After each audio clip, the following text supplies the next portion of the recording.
The Fellowship of the Ring, part of the Bridge of Khaza Dum. Arrows fell among them.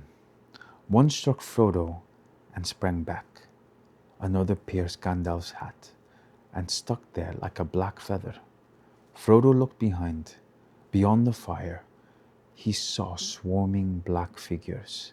There seemed to be hundreds of orcs.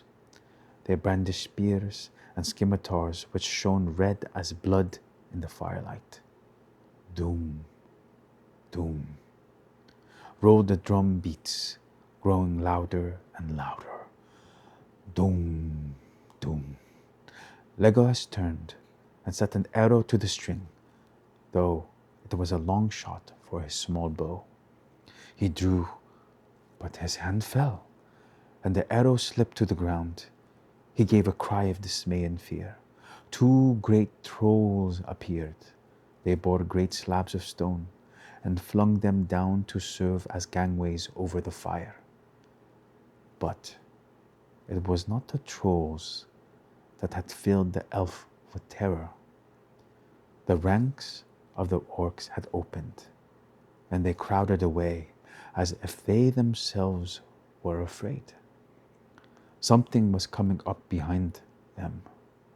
What it was could not be seen.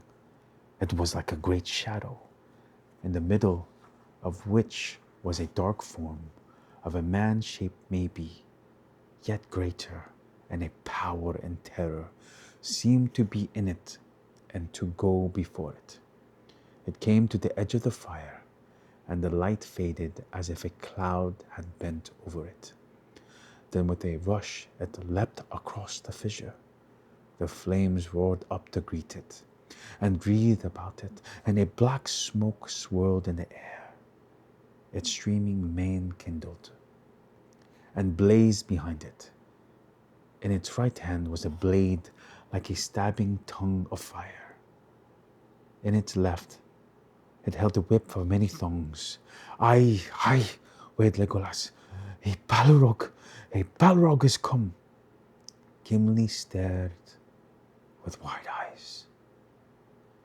Torrent's bane, he cried. Letting his axe fall, he covered his face. A Balrog, muttered Gandalf. Now I understand. He faltered and leaned heavily on his staff. What an evil fortune, and I am already weary. The dark figure streaming with fire raced towards them. The orcs yelled and poured over the stone gangways. Then Boromir raised his horn and blew. Loud the challenge rang and bellowed like the shout of many throats under the cavernous roof. For a moment the orcs quailed and the fiery shadow halted. Then the echoes died as suddenly as a flame blown out by a dark wind. And the enemy advanced again. Over the bridge, cried Gandalf, recalling his strength. Fly! This is a foe beyond any of you. I must hold the narrow way. Fly! Aragorn and Boromir did not heed the command, but still held their ground side by side behind Gandalf at the far end of the bridge. The others halted just within the doorway at the hall's end and turned, unable to leave their leader to face the enemy alone. The Balrog reached the bridge. Gandalf stood in the middle of the span, leaning on the staff in his left hand, but in his other hand, glamoring, gleamed, cold and white.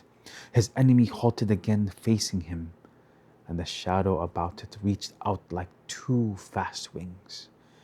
It raised the whip, and the thongs whined and cracked. Fire came from its nostrils, but Gandalf stood firm. You cannot pass, he said.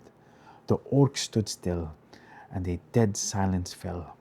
I am a servant of the secret fire, wielder of the flame of Anor. You cannot pass. The dark fire will not avail you, flame of Udon. Go back to the shadow. You cannot pass.